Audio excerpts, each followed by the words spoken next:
Y en temas de impartición de justicia, en la Asamblea Legislativa una iniciativa busca reducir la población, esto dentro de los centros de reclusión de la capital. Edwin Hernández nos tiene la información.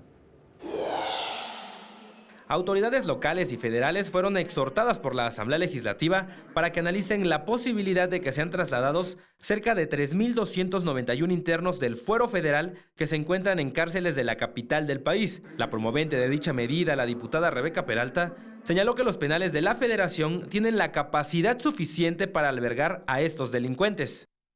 Cifra que, de contrarrestarse conforme a la jurisdicción correspondiente, estaría ayudando a reducir la sobrepoblación del sistema penitenciario capitalino.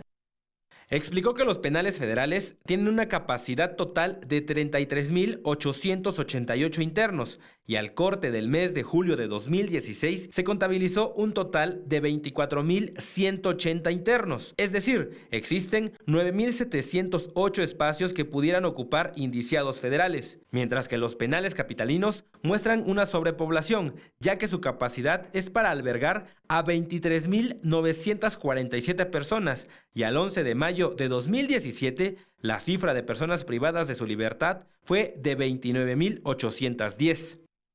Y aunado a ello, contribuiría a evitar la mezcla de delincuentes de alta peligrosidad con quienes son primodelincuentes o de menor peligrosidad. Señaló que según un informe de la Comisión Nacional de Seguridad y el órgano administrativo desconcentrado de prevención y readaptación social, 75% de cárceles locales que se encuentran con sobrepoblación resguardan a reos federales. Manuel Hernández en las imágenes, Edwin Hernández, 21 Noticias.